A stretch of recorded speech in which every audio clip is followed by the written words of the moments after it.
Well, hello! Welcome po sa session 4 ng ating Build Up One Another training seminar. So, purihin ang Panginoon. At para po sa hindi nakakaalam, ang Build Up One Another ay may kinalaman po sa ministry na kung saan tayo po ay nagka-come alongside sa mga new converts at even yung mga old-time believers na po na nangangailangan ng pundasyon o foundation sa kanilang Christian life. Gusto po natin silang matulungan sa pamamagitan ng real life journey. So itong ministry na to, itong Build Up One Another, ay ito yung susunod na training pagkatapos po ng MP4. So, sa madaling salita, ito po ay preparasyon para maging bahagi ng core teams, no? In other words, kung tayo po ay nagde-desire na mag-move forward sa ating Christian life, ang pagsasanay nito ay tamang-tama para sa inyo, para kayo ay matuto na ika nga magkaroon ng ministry na siyang talaga magpapatibay o magpapalakas ng mga kapwa nating mananampalataya sa Panginoon, lalong-lalo na sa loob ng small group. So, purihin ang Panginoon at pinag-uusapan nga natin itong build up one another. And I hope and pray na tayo po ay natututo, no? And of course, siyempre kailangan nagdaan tayo ng real life Bible study, tapos po dumaan tayo sa real life journey at nag-participate tayo sa MP4 bago tayo dumating dito po sa build one another. No, build up one another. Sige po, manalangin tayo. Let's pray para tayo ay gabayan ni Lord sa ating pag-uusapan dito sa ikaapat na session ng build up one another. Let's pray. Lord, maraming salamat sa iyo sa biyaya mo, Panginoon.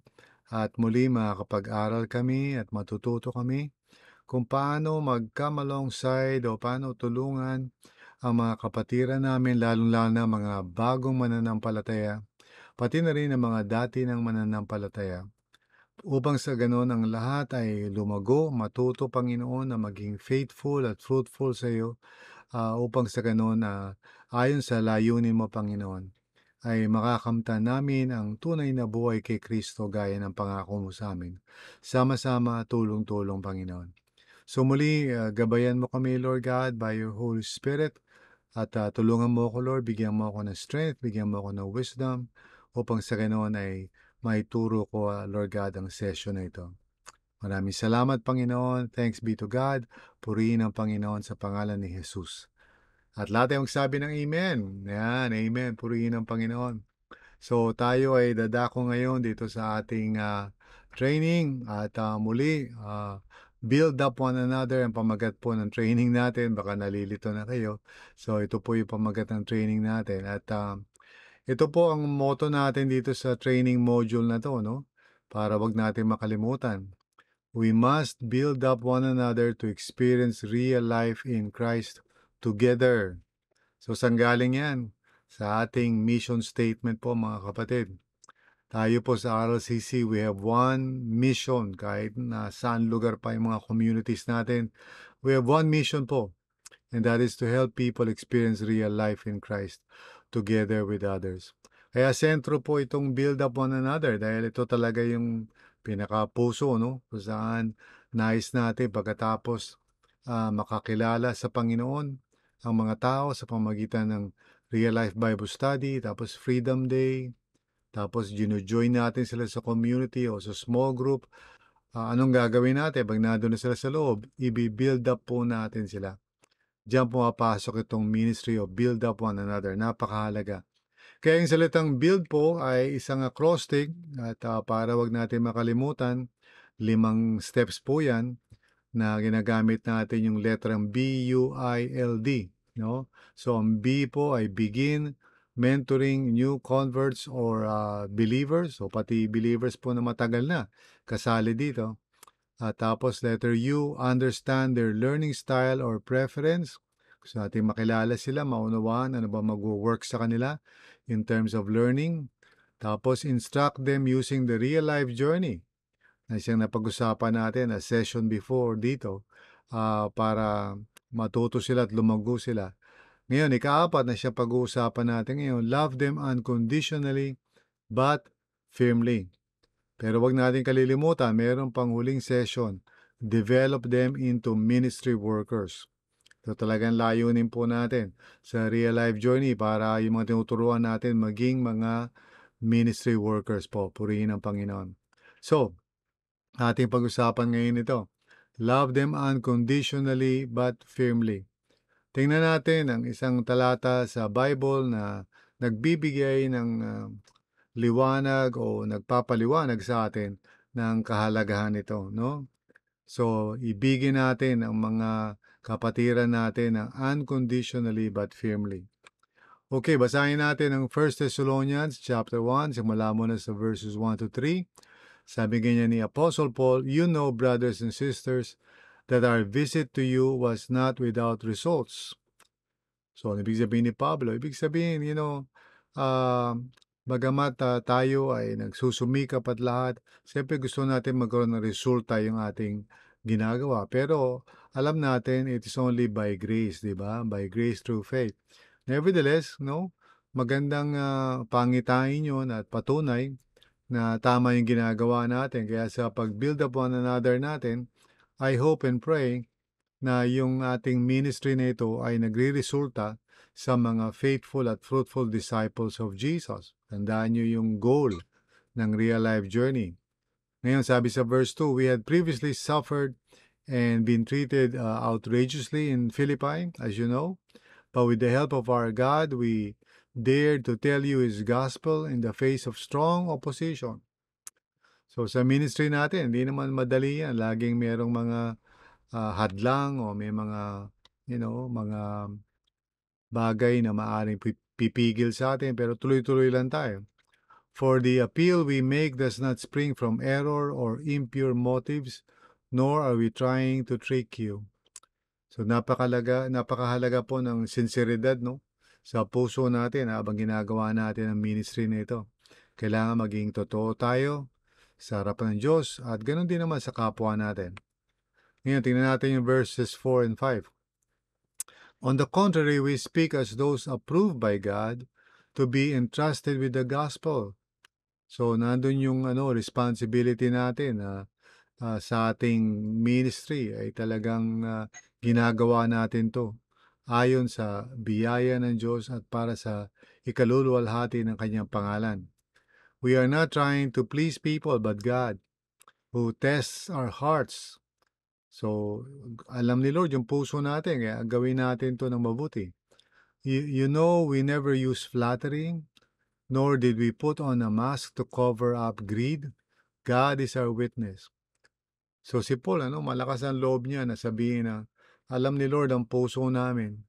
Ganon din tayo sa gawain na build up one another. Gusto natin gawin ito ng may tiwala sa Diyos at meron din katapatan.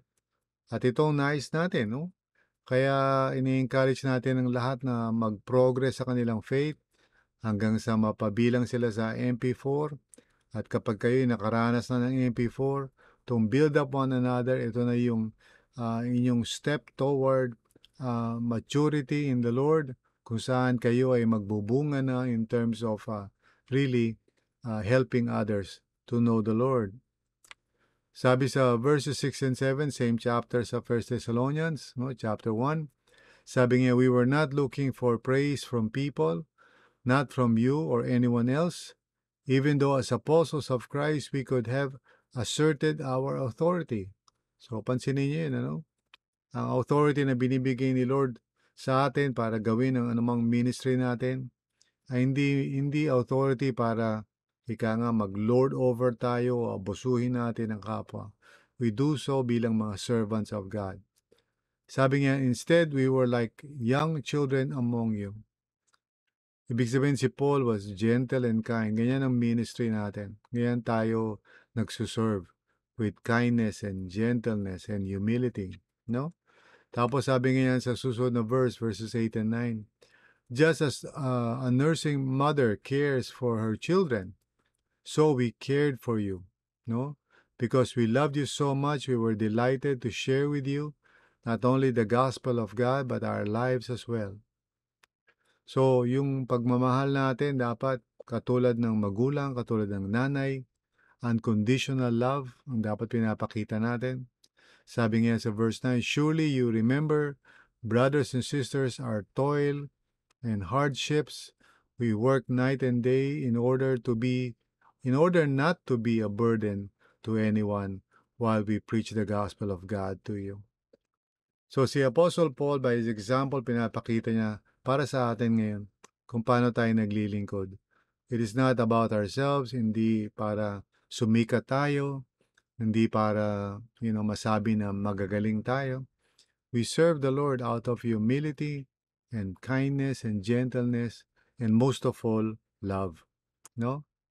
At sabi sa verses 10 and 12, "You are witnesses, and so is God, of how holy, righteous, and blameless we were among you who believed." Napakalaga yung sarili nating spiritual formation habang nagsuserve tayo sa Panginoon. Sabi niya sa verse 11, "For you know that we dealt with each of you as a father deals with his own children, encouraging, comforting, and urging you to live lives worthy of God, who calls you into His kingdom and glory." So, dyan papasok yung firmly, no? Love them unconditionally but firmly. So, sa pagtitrain natin sa mga tao, tandaan natin, all of this is relational in nature. First to the Lord, and then dun sa mga tinetrain natin. We want to love them tulad ng pagmamahal ng isang magulang. We want to train them. Gusto natin na mag-grow sila at maging faithful sila sa Panginoon. Yan ang ating layunin sa Build Up One Another. Kaya nagtuturo tayo nung real life journey para sanayin at i-train ng mga tao how to become faithful and fruitful disciples of Jesus. Now, ano ba ibig sabihin ng Christian love? Ano ba yung meaning nito? Mahalaga maunawaan natin to. Merong 5 characteristics ito. Una sa lahat, ang Christian love ay Christ-centered. Ito ay nakabase una sa lahat sa tinanggap nating pag-ibig ni Kristo para sa atin at ayon din sa kanyang ehemplo o halimbawa, nakafocus din ito para sa kanyang ikaluluwalhati. Hindi ito parang feelings lang o romantic love. Ito ay love na nagmumula sa Panginoon. Ito ang nais nating ipakita sa ating mga kapatiran. Hindi yung pag-ibig lang na ordinaryo, kundi yung pag-ibig na nanggagaling kay Kristo Jesus na siyang kumikilos sa ating mga puso. No? So, ang pagmamahal na ito ay hindi pagmamahal na gawa ng tao, kundi yung love na ito ay galing sa Panginoon. Pangalawa, it is guided by truth or the gospel. Truth-based ito. Hindi ito parang, okay, meron ka nararamdaman, kawawa ka naman. Hindi. Ang motivation natin ay yung mabuting balita at ang plano at purpose ni Lord. So, hindi ko sinasabi na parang balewala ang mga pakiramdam o pinagdaraanan ng mga tao. Kundi sinasabi ko na higit sa lahat, masigit pa doon, ay yung layunin ng Diyos para sa atin. No? Tinawag tayo ng Panginoon to be transformed and conformed into the image of Christ. Kaya ultimately, ito ang gusto natin, to glorify the Lord. Hindi yung basta simple lang na maramdaman ng sino man na may nagmamalasakit sa kanila. Mahalaga yun, pero hindi tayo natatapos doon. Masigit natin pinahahalagahan ang mabuting balita. Ikatlo, ang Christian love ay selfless and sacrificial. No? Hindi para sa sarili nating comfort o hindi para ma-please tayo. Gaya nga nasabi ni Paul, hindi para sa amin ito, hindi para matuwa kayo sa amin. We're doing this for the glory of God kasi ito ang kalooban ng Panginoon para sa inyo. So, selfless and sacrificial itong Christian love na nais natin pag-usapan. Ikaapat, not legalistic or judgmental. Hindi ito parang perfectionist na nagdedemand na kailangan sumunod kayo. Hindi natin kinokontrol ang mga tao. Hindi tayo palahusga. Kahit nagkakamali ang mga tao, hindi natin sila nire-reject. Bagkus we do our best na matulungan sila, no? Yan ang ating layunin o pakay. At ikahuli, no? Manifested in actions, not just words. Di lang tayo basta nagsasalita, kundi kumikilos tayo because of our deep conviction na tayo ay mahal ng Panginoon, tinawag tayo, no, upang maging mga alagad ni Kristo. Kaya yung ating pagmamahal ay hindi sentimental lamang o pakiramdam. Bagamat may pakiramdam yun, pero hindi natatapos doon. Pagkus tayo po ay kumikilos, gumagawa sa abot ng makakaya natin na makatulong, no? In other words, yung love natin ay merong aksyon. Yan, napakahalaga po yan. So, tingnan natin yung 1 Corinthians 13 verses 4 to 8. Sinasabi doon ni Apostle Paul, love is patient, love is kind, it does not envy, it does not boast, it is not proud. No? So, may kabutihan, may pagmamalasakit, hindi yung inggit o kayabangan. It does not dishonor others. Hindi natin parang binabaliwala ang mga tao. It is not self-seeking, hindi yung sarili natin. It is not easily angered. No, hindi tayo basta-basta nagagalit. It keeps no record of wrongs. Ang ibig sabihin niya, hindi natin ini-interpret lahat ng bagay na parang mali o kasalanan. Hinahanap natin kung ano mabuti. Love does not delight in evil but rejoices with the truth. Iniisip natin kung ano yung mga kabuti sa kapwa. No?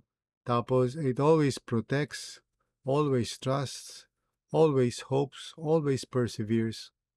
Love never fails. So, ito yung motivation natin, mga kapatid, dito sa build up one another.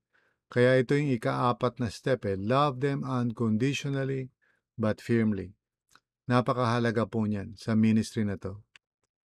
So, paano ba natin gagawin yan? How do we love people unconditionally but firmly? Gusto ko i-share sa inyo dalawang pagkakataon kung saan napakahalaga talaga nitong pag-ibig na to na unconditional pero firm. Una, in times of conflict. Natural yan. Pag nagsama-sama ang mga tao sa kahit anong sitwasyon, dahil magkakaiba tayo, iba ang mga kinalakihan natin, iba ang personalidad natin. So, iba-iba tayo. Kaya natural na magkakaroon tayo minsan ng di pagkakaunawaan. Minsan, conflict talagang matindi. Kaya dyan sa mga pagkakataon na yan, dapat pumasok ang pag-ibig talaga. No? Pangalawa, in times of sin. Siyempre, kahit tayo ay pinatawad na ng Panginoon, nasa proseso tayo ng transformation. Kaya may mga areas pa ng buhay natin na marahil hindi pa talaga nare-redeem. Kaya nagko-cooperate tayo kay Lord at minsan nagkakamali pa rin talaga tayo, nagkakasala. So sa pagkakataon na yan, dito natin gustong maipakita yung unconditional love at yung firm na love. So pag-usapan natin yan. Una sa lahat, in times of conflict, follow the peace process. Ito ang kailangan natin matutunan. By the way, habang pinag-aaralan natin ang build up one another, I hope na may nagtitrain sa atin. Hindi lang natin basta pinag-aaralan to ng tayo lang. So tulad ng lahat ng mga training natin, sinusunod natin yung flipped classroom approach, which means na aaralin natin, papakinggan natin itong mga video na ito, pero dapat may makakausap tayo na magpo-proseso sa atin, no? So dito sa pagkakataon na ito, ang mga nagtuturo sa atin ay yung mga taong nagdaan na rito at mga leaders na. So kailangan may pakita sa atin itong tinatawag na peace process. Hindi lang ito usapin na intelektual. Napaka-practical nito. Kaya kailangan pinatutupad ito ng may gabay sa umpisa hanggang sa matutunan natin kung paano ito ginagawa. So ano ba yung peace process? Ito ay isang proseso para magkaroon tayo ng gabay, ginagamit natin yung peace bilang isang acrostic.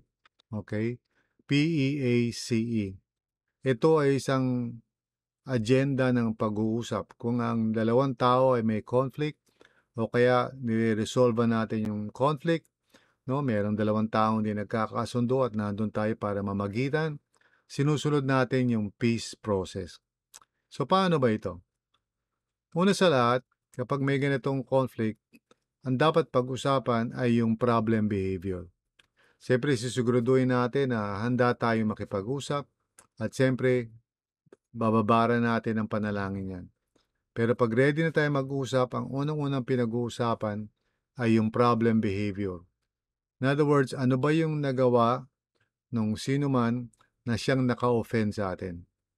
Ang focus natin dito ay yung observable behavior. Ibig sabihin yung nakita talaga natin o narinig, sinabi o ginawa.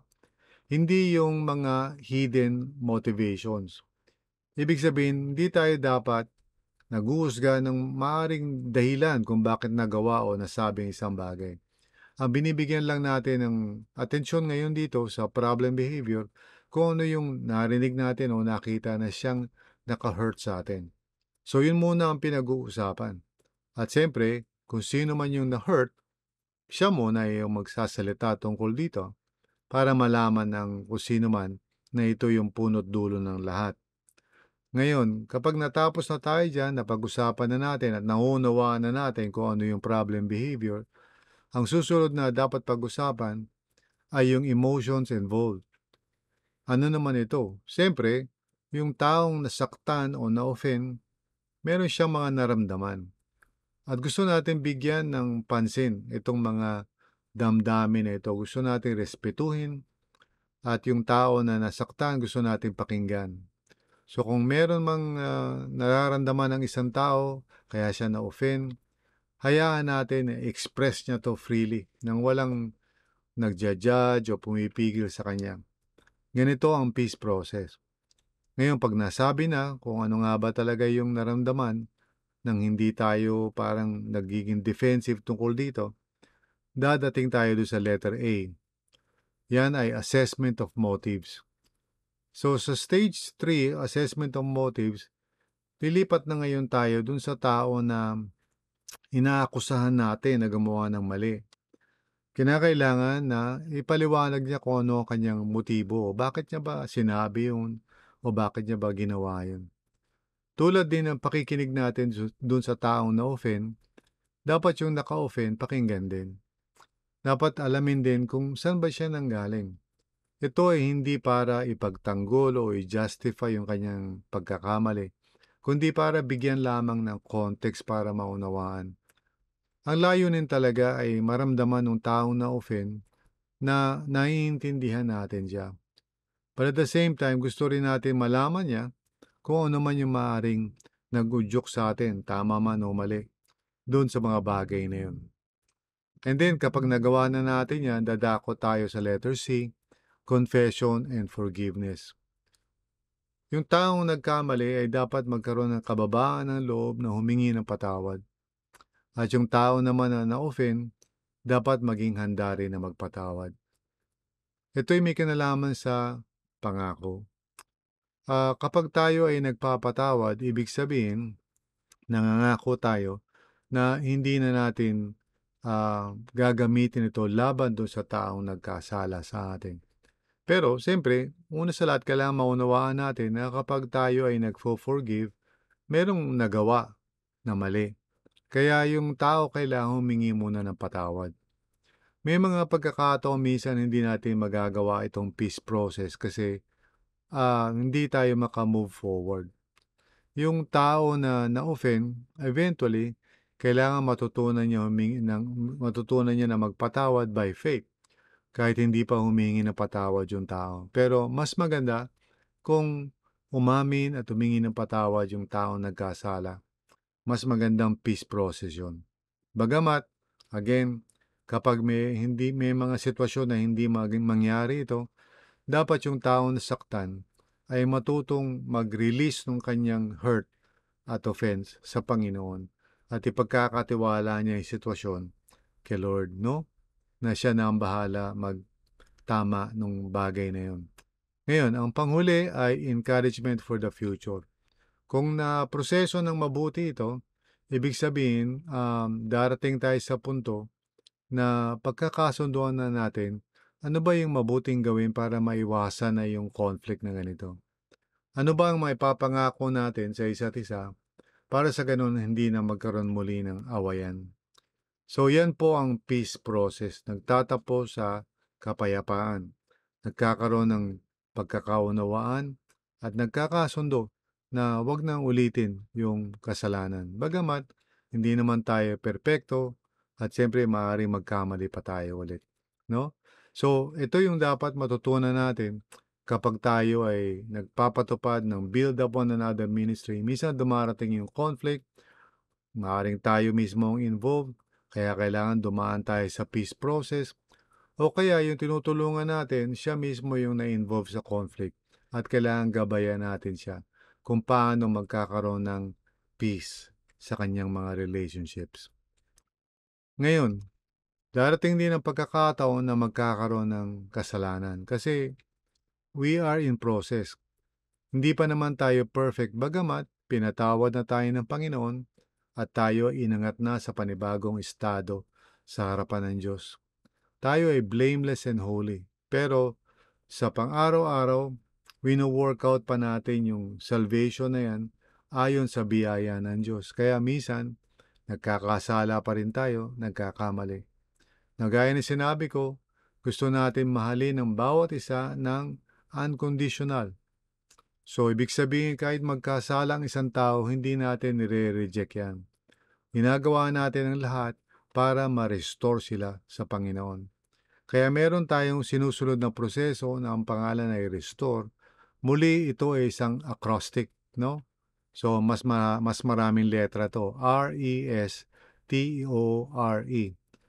Muli ito ay isang agenda ng usapin, no? Nag-uusap tayo step by step, no? Paano ba ito? Una, siyempre, recognize group responsibility. Pag nakita natin na may kapatiran na bumaksak sa kasalanan o nagkasala, hindi natin inuuna yung pagtuturo o pagsisi, no? Pagkus ang ginagawa natin, ini-evaluate muna natin ang sarili natin. Saan ba tayo nagkamali? Lalong-lalo na yung grupo. Saan ba nagkamali yung grupo? Saan ba tayo nagkulang? Bago natin sisihin yung taong nagkamali, tingnan muna natin yung sarili natin. Yan ang turo ni Jesus. Bago mo daw punahin yung maliit na speck sa mata ng kapwa mo, tingnan mo muna yung malaking plank dyan o kahoy sa iyong harapan. So sa madaling salita, tinitingnan muna natin ang ating mga sarili bago tayo magpunta doon sa ganung haharapin natin yung taong nagkasala. Ngayon, kung nagawa na natin yan, nag-pray tayo, nag-repent tayo, humingi tayong patawad kay Lord, natuto tayo kung ano yung mga pagkukulang na ginawa natin, magpo-proceed tayo ngayon sa susunod na step. Yan ay examine the facts. Siguraduhin natin na alam talaga natin kung ano nga ba talaga yung mga nangyari at hindi yung parang sabi-sabi lang. Tandaan nyo, pag tayo ay magkakaroon ng restore process, mahirap yung chismis yung basihan natin o naikwento o nasabi ni ganito. Kailangan masigurado natin na yung ating basihan bago tayo mag-proceed sa restore process ay totoo naman talagang fact talaga ito. Meron talaga tayong pruweba. Okay? So, mahalaga yung step na yan. Pangatlo, speak to those who will be affected. Now, dito kailangan natin ng wisdom kasi minsan hindi natin to magagawa para sa lahat kasi baka mapangunahan tayo, baka yung mga tao mag-react na agad.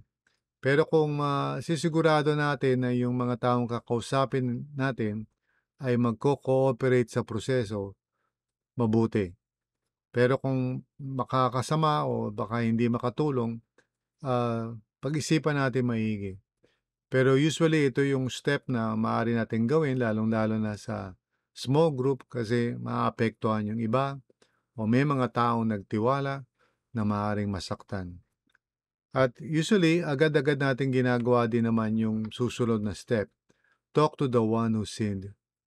Kakausapin natin yung tao na alam natin na nagkasala. Siyempre gagawin natin 'to ng may pag-ibig, meron ding respeto, hindi yung parang galit tayo. Gagawin natin 'to ng, merong desire talaga na makatulong at sasabihin natin 'yun. 'Pag tayo'y nakipag-usap sa isang tao na nagkamali o nagkasala, 'wag nating unahin yung mali nila. Ang unahin natin ay yung pakay natin, sabihin natin sa kanila, gusto namin ikaw makausap dahil ang gaya ng alam mo mahal ka namin, gusto ka namin matulungan, ayaw namin masira o mapariwara ang iyong buhay. Sana maunawaan mo kung saan kami nanggagaling. So mahalaga 'yun dun sa step na talk to the one who sinned. Kailangan, bigyan natin ng safety yung usap. 'Wag natin hayaang ma-threaten yung tao kasi magiging defensive siya.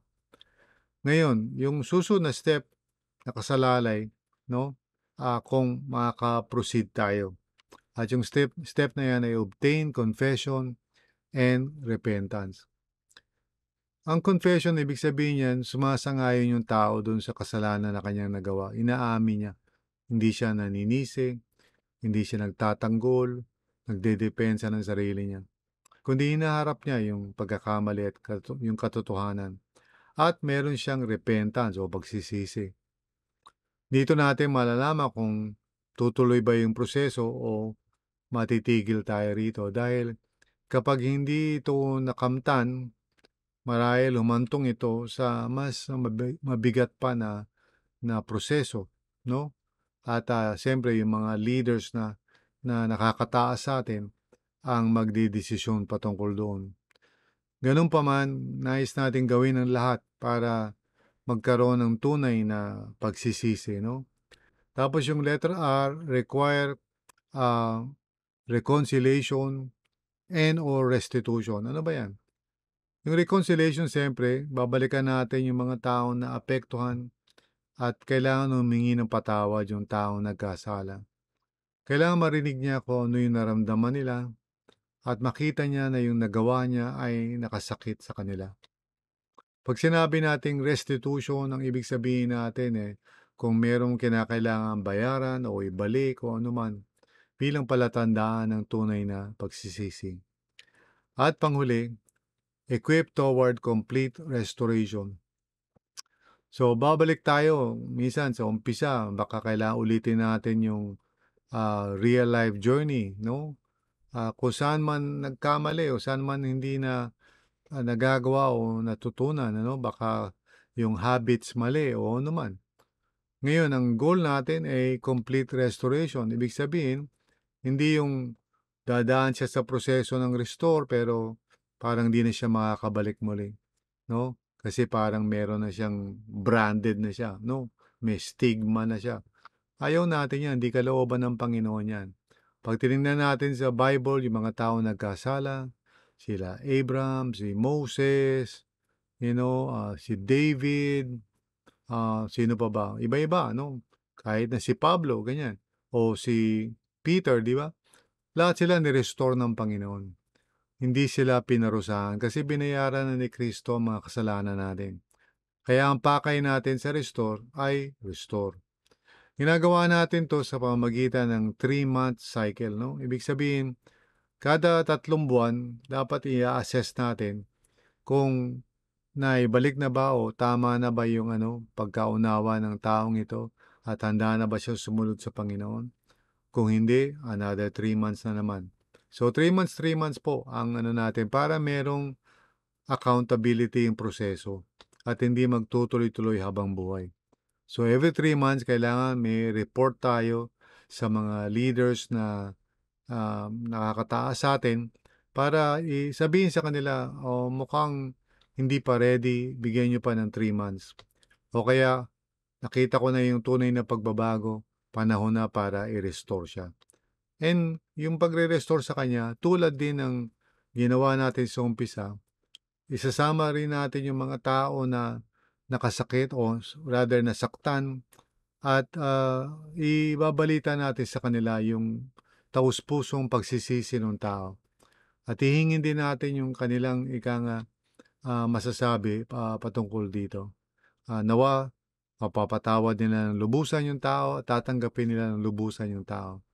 Ito yung proseso natin sa RLCC na dapat ginagawa ng mga bodybuilders kapag nagkakaroon ng kasalanan, lalo na sa loob ng small group. So muli, wag natin kalilimutan, we must build up one another to experience real life in Christ together. At yung build na yan ay isang acrostic. Again, wag natin kalimutan, i-memorize natin to. Begin mentoring new converts or believers. Understand their learning style or preference. Instruct them using the real-life journey. Love them unconditionally but firmly. Tapos, last but not least, develop them into ministry workers. Ay siyang pag-uusapan natin sa susunod na session. Purihin ang Panginoon at kayo ay nasa ika-4 na session. Praise God. Tandaan, meron pang isang session. Tapusin natin to. At huwag kalilimutan na kailangan i-proseso natin to doon sa nagtuturo o nagsasanay sa atin para magawa natin tong ministry nito. Amen. Purihin ang Panginoon. So tayo manalangin po. Manalangin tayo. Lord, purihin ka. Maraming salamat sa iyo sa biyaya mo.